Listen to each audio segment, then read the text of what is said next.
মাননীয় প্রধানমন্ত্রীকে অনুরোধ করছি, আপনার সম্পদের হিসাব আগে দিন। দেশটা কি মগের মুল্লুক হয়েছে? আমি মাননীয় প্রধানমন্ত্রী যে বলেছেন তিনি দুর্নীতির বিরুদ্ধে ব্যবস্থা নিচ্ছেন, যেই হোক দুর্নীতি করলে কারো রক্ষা নেই। যারাই দুর্নীতি করবে আমরা ধরবো। কারো রক্ষা নেই, দুর্নীতি যারাই করবে তাদেরকে ধরবে। বিএনপির কর্মসূচিতে দুর্বৃত্তদের হামলায় অন্তত 12 নেতাকর্মী আহত হয়েছেন। বর্তমান সময়ে সাবেক ও বর্তমান সরকারি কর্মকর্তাদের দুর্নীতির খবর নিয়ে তোলপাড় চলছে দেশ জুড়ে। ডেপুটি স্পিকার শামসুল হক টুকু সাহেব হঠাৎ অসুস্থ হয়ে পড়েন এবং তাকে জরুরি ভিত্তিতে হেলিকপ্টারে আনা হয়। কিন্তু এই শামসুল হক টুকুর অসুস্থ হওয়ার পিছনে কিন্তু একটা বিশেষ রিজন আছে। সেটা কি? সেটাই এখন আমি প্রকাশ করতেছি। ভেতর থেকে বের করে আনা হচ্ছে একের পর এক লাশ। ধর্মীয় অনুষ্ঠানে গিয়ে এত মানুষের মৃত্যু যেন কিছুতেই মেনে নিতে পারছেন না স্বজনরা। আসসালামু আলাইকুম দর্শক, আজকের গুরুত্বপূর্ণ সংবাদে আপনাকে স্বাগতম। দর্শক মণ্ডলী, বাংলাদেশের জাতীয় সংসদে মাননীয় প্রধানমন্ত্রী যখন ঘোষণা দিলেন দুর্নীতিদের বিরুদ্ধে কঠিন অ্যাকশন শুরু করছেন, প্রিয় দর্শক, ঠিক সেই মুহূর্তেই ডেপুটি স্পিকার জনাব শামসুল হক টুকু জ্ঞান হারালেন।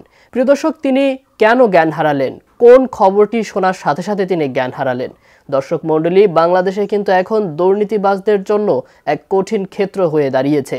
কারণ এতদিন শুধু দুদক, পুলিশ এরাই সঞ্চার ছিল এই দুর্নীতিবাজদের ধরার জন্য। প্রিয় দর্শক মণ্ডলী, এখন কিন্তু বাংলাদেশের প্রতিটা জনগণ থেকে শুরু করে স্বয়ং প্রধানমন্ত্রী ঘোষণা দিয়েছেন দুর্নীতিবাজদের বিশেষ নজরে রাখা হচ্ছে।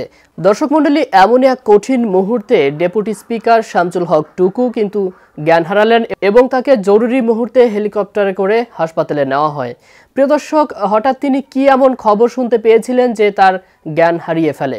দর্শক মণ্ডলী, এই সময়ে বাংলাদেশ সরকার যখন ঘোষণা দিয়েছে দুর্নীতিবাজদের বিশেষ নজরে রাখা হচ্ছে এবং সরকারি যে কর্মকর্তা রয়েছে তাদের সম্পদের হিসাব দিতে হবে, প্রিয় দর্শক মণ্ডলী, এরই প্রেক্ষিতে একজন সচিব তিনি বলেছেন আগে প্রধানমন্ত্রীর সম্পদের হিসাব দেওয়া হোক। দর্শক মণ্ডলী, তার এই সাহসী বক্তব্য একটু পরেই দেখতে চলেছেন। দর্শক, তিনি কেন এমন বললেন তা তার বক্তব্য দেখলেই আপনি বুঝতে পারবেন। প্রিয় দর্শক, সেই সাথে আরও কিছু গুরুত্বপূর্ণ ভিডিও নিয়ে আপনাদের সামনে হাজির হয়েছি, যার কিছুটা অংশবিশেষ আপনারা ভিডিওর শুরুতেই দেখেছেন। তো প্রিয় দর্শক, আমি আর বেশি কথা বলবো না, চলুন দেখে আসবো আজকের কাঙ্ক্ষিত ভিডিওগুলো। তার আগে বলবো, যারা এখনো চ্যানেলটি সাবস্ক্রাইব করেননি অবশ্যই চ্যানেলটি সাবস্ক্রাইব করে পাশে থাকা বেল আইকনটি ক্লিক করে দিন। আর যারা ইতিমধ্যেই চ্যানেলটি সাবস্ক্রাইব করেছেন তাদেরকে অসংখ্য ধন্যবাদ। তো চলুন ভিডিওটিতে একটি লাইক দিয়ে আমরা ধারাবাহিকভাবে সবগুলো ভিডিও দেখে আসি। দেশটা কি মগের মুল্লুক হয়েছে? আমি মাননীয় প্রধানমন্ত্রী যে বলেছেন তিনি দুর্নীতির বিরুদ্ধে ব্যবস্থা নিচ্ছেন, মাননীয় প্রধানমন্ত্রীকে অনুরোধ করছি, আপনার সম্পদের হিসাব আগে দিন। ধমক দেয়, আরে ধমক দিয়ে কি আপনি এই দেশের 20 কোটি মানুষের চোখ বন্ধ করতে পারবেন? কোনোদিনই আপনি বন্ধ করতে পারবেন না। এবং শ্বেতপত্র আকারে প্রকাশ করুন, আপনার মন্ত্রিসভার সদস্যদের সম্পদের বিবরণ দিন, শ্বেতপত্র আকারে প্রকাশ করুন, দেখি কার সম্পদ গত 15 বছরে কত বেড়ে কত হয়েছে। তারা জবাবদিহি করুক জাতির কাছে। প্রধানমন্ত্রী থেকে শুরু করে মন্ত্রী পরিষদ থেকে সরকারের যতগুলি অর্গান আছে, যত কর্মকর্তা আছে, যত কর্মচারী আছে, তারা বছরের শেষে জাতীয় রাজস্ব বোর্ডে রিটার্ন দাখিল করে।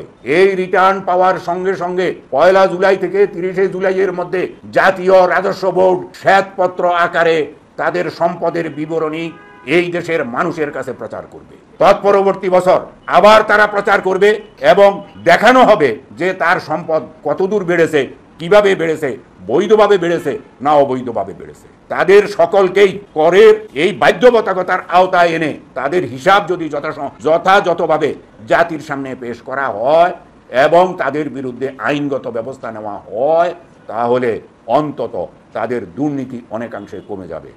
এই যে সম্পদ লুট করলো কতিপয় বড় বড় কর্মকর্তা কর্মচারীর সম্পদের যে বিবরণ পাওয়া গেল, তাতে তো আমাদের আক্কেল গুড়ুম হয়েছে, আমাদের চোখ কপালে উঠে গেছে। ওরে বাপরে বাপ, এই চাকরি করে 50, 60, 70 হাজার টাকা বা 1 লাখ টাকা বেতনে চাকরি করে তার যদি 400, 500, 1000, 2000, 5000 কোটি টাকা থাকে, তাহলে তার চাকরি কত বছর করা লাগে? তার অতীতের 14 গোষ্ঠী, ভবিষ্যতের 14 গোষ্ঠী সবাই পর্যায়ক্রমে গড়ে 30 বছর চাকরি করলেও তো এত সম্পদ অর্জন করা সম্ভব নয়। এদিকে কারো কোনো চোখ নাই। আপনারা জানেন সরকারের একটি ক্রয় নীতি আছে, অর্থাৎ টেন্ডারের বিষয়। এটি ঠিক মতো কাজ করে না। জিনিসপত্রের দাম, যে সমস্ত জিনিস কেনা হয়, অর্থাৎ কেনা বলতে বিভিন্ন রকমের টেন্ডার, সেখানে যে দাম লিপিবদ্ধ থাকে এটির সঙ্গে বাস্তবতার কোনো মিল নেই। চুরি করার সুযোগ সেখানে করে দেওয়া হয়, হাজার হাজার কোটি টাকা সেখানে লোপাট হয়। আবার কাজ করতে গিয়ে অর্ধেকও কাজ করে না, তারপরে আবার এইটার মূল্য বৃদ্ধি করার জন্য আবেদন করে, মূল্য বৃদ্ধি করে দেওয়া হয়। এই রকমভাবে 4-5 বার পর্যন্ত মূল্য বৃদ্ধি করে দেওয়া হয়, আর সমানে টাকা লুটপাট হতেই থাকে।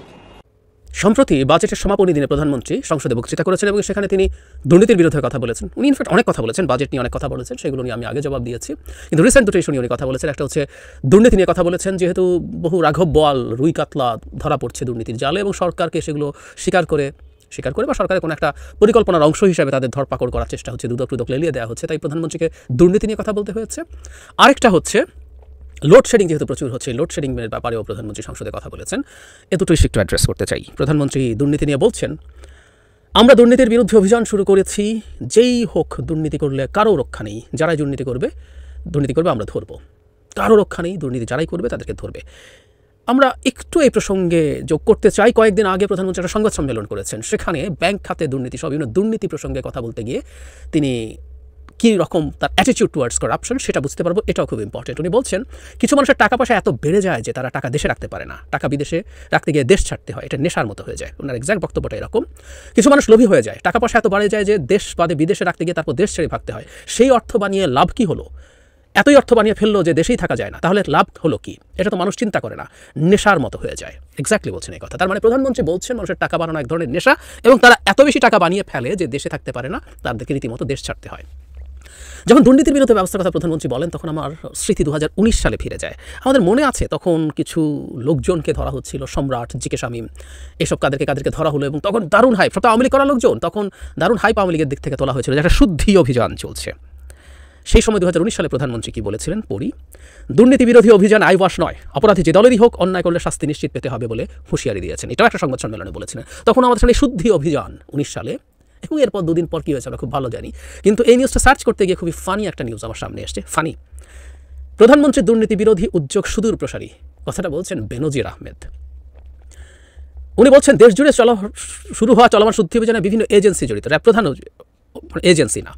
তিনি বলছেন, শুদ্ধি অভিযানের বিষয়টি অনেক বড় বিষয়। প্রধানমন্ত্রী এবার নির্বাচনের ইশতেহারে দুর্নীতির বিরুদ্ধে 0 টলারেন্স নীতি ঘোষণা করেছেন। দুর্নীতি বিরোধী সামগ্রিক অভিযানে অনেক এজেন্সি জড়িত, আর র্যাব এটাতে সহযোগী প্রতিষ্ঠান হিসাবে কাজ করছে, ইত্যাদি ইত্যাদি।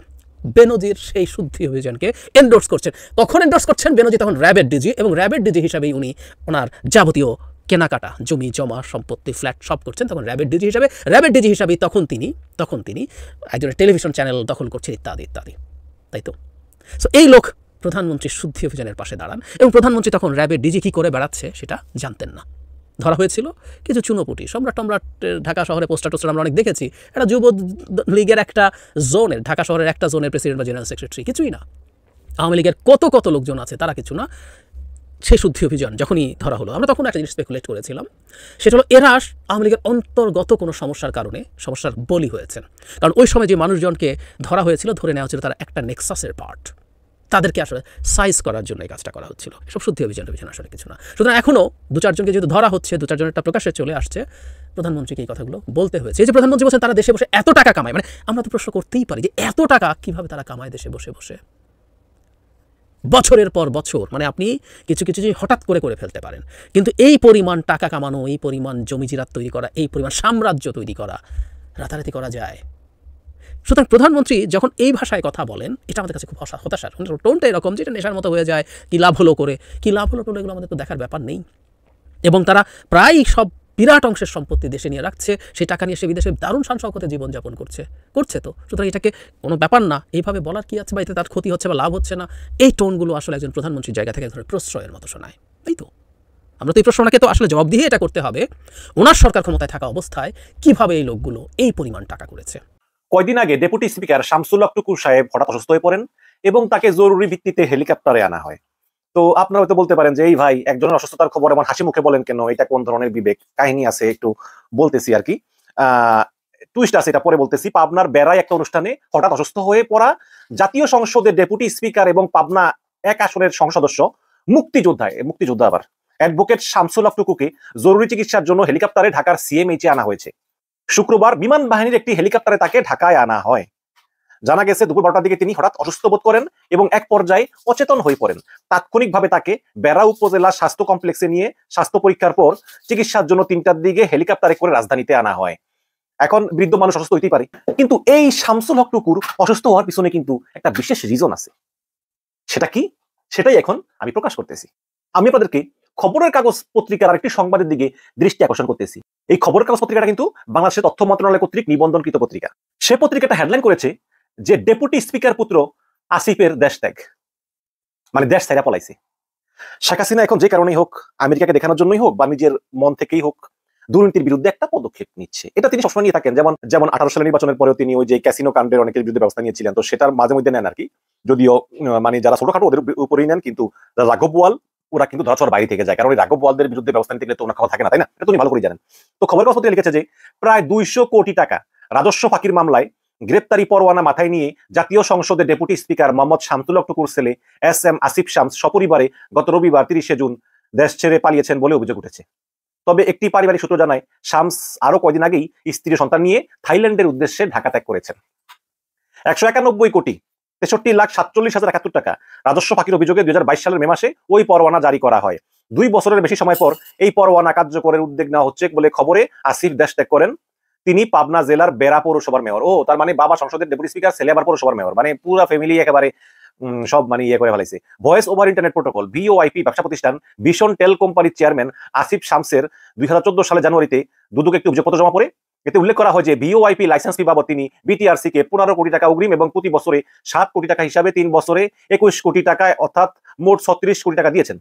তবে 2014 সালে সার্বিকভাবে ভিশন টেলের কাছে আরো পাওনা থেকে যায় 146 কোটি 43 লাখ টাকা। 8 বছর পরে 2022 সালে তা হয় 191 কোটি 63,47,071 টাকা। সোমবার থেকে শুরু হয়েছে নতুন অর্থ বছর। এই সপ্তাহেই পুলিশ এই পরোয়ানা কার্যকর করতে পারবে বলে জানিয়েছে সংশ্লিষ্ট একটি সূত্র। আগাম এই তথ্য জানতে পেরে আসিফ আগে ভাগই দেশ ত্যাগ করেন। তবে অবশ্যই তার বাবা ডেপুটি স্পিকার শামসুল হক টুকু তিনি তার ছেলেকে রক্ষার জন্য চেষ্টা তদবির কম করেননি। কিন্তু যখন তিনি বুঝেছেন যে আসলে তিনি তার ছেলেকে রক্ষা করতে পারবেন না, কারণ তার ছেলে সরকারের প্রায় 200 কোটি টাকার মতো মাইরা খাইছে, তখন তিনি অসুস্থ হয়ে পড়েন এবং তার ছেলেকে দেশ থেকে পালিয়ে যাওয়ার পরামর্শ দেন। অবশ্য এই যে দেশ থেকে পালিয়ে গিয়েছে এটা কিন্তু সরকারের যোগসাজশেই পালিয়েছে, তাই না?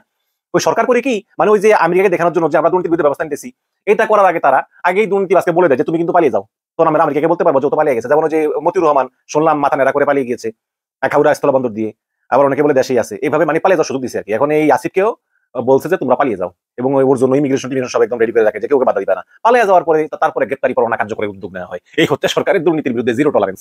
এই দুর্নীতির বিরুদ্ধে জিরো টলারেন্স, এত দুর্নীতি, আর যদি 1% টলারেন্স থাকতো তাহলে কি অবস্থা আল্লাহ জানে। তো 2 বছরেও আসিফের বিরুদ্ধে গ্রেপ্তারি পরোয়ানা, এটা কিন্তু 2 বছর আগে হয়েছে গ্রেপ্তারি পরোয়ানা, এখন 2 বছর পরে কার্যকর, এত দেরি কেন? এর কারণ জানতে চাইলে বেড়া থানা কর্মকর্তা মোহাম্মদ রাশিদুল ইসলাম সোমবার খবর কাগজকে বলেন যে এটি অনেক আগের পরোয়ানা, তো উনি তো আবার এই পৌরসভার মেয়র, আমি জাতীয় নির্বাচনের আগে 2023 সালের ডিসেম্বর থেকে এখানে আসি, তবে এই পরোয়ানা কার্যকর করার বিষয়ে সম্প্রতি ঊর্ধ্বতন কর্মকর্তাদের সঙ্গে আমার আলোচনা হয়েছে, আশা করি অল্প কিছু দিনের মধ্যেই পরোয়ানা কার্যকর হবে। ঠিক কবে নাগাদ কার্যকর হবে জানতে চাইলে তিনি বলেন যে এই মুহূর্তে নির্দিষ্ট করে কিছু বলতে পারতেছি না, মানে সবই উপরের খেলা।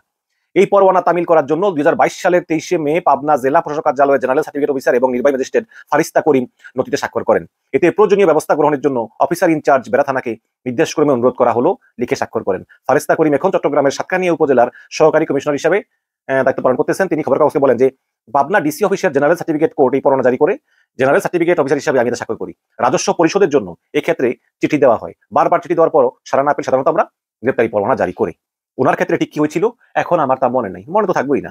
এতদিনেও পরোয়ানা তামিল না হওয়ার কারণ জানতে চাইলে তিনি বলেন যে এটা তো বেশ আগের পরোয়ানা, এখন কেন তামিল হয়নি তা তো পুলিশ বলতে পারে, আমি তো পারি না, আমি তো এখন বদলি হয়ে সাতকানিয়াতে আছি, মানে উনিও জানেন না। এদিকে ভিশন টেল লিমিটেড চেয়ারম্যান SM আসিফ শামসের রাজস্ব ফাঁকি এবং গ্রেপ্তারি পরোয়ানা তামিল বিষয় জানতে চাইলে টেলিযোগাযোগ নিয়ন্ত্রণ কমিশনার মুশফিক মান্নান চৌধুরীর সঙ্গে পরপর 2 দিন যোগাযোগ করা হলে তিনি বলেন যে বিষয়টি নিয়ে BTRC-তে সম্প্রতি আলাপ আলোচনা হয়েছে। তবে দ্বিতীয় দিন তিনি বলেন এই বিষয়ের ফাইলটা আমি এখন আর খুঁজে পাচ্ছি না। মানে ফাইলটা এখন আর উনি খুঁজে পাইতেছে না। বুঝছেন তো অবস্থা, এগুলা কি হবে? ওই শামস কয়দিন বিদেশে আছে, আসতে পরে সুযোগ বুঝে আসতে দেশে চলে আসবে, কোনো সমস্যা নাই। আসিফ শামস তোমার কোনো চিন্তা নাই, তোমার কিছুই হবে না। দর্শক দেখলেন আজকের ভিডিওগুলো, আর এই ভিডিও সম্পর্কিত যদি কোনো তথ্য বা মতামত থাকে তাহলে অবশ্যই কমেন্ট করে জানিয়ে দিবেন। এতক্ষণ সাথে থাকার জন্য ধন্যবাদ। ফিরছি আগামী ভিডিওতে নতুন কোনো টপিক নিয়ে। আল্লাহ হাফেজ।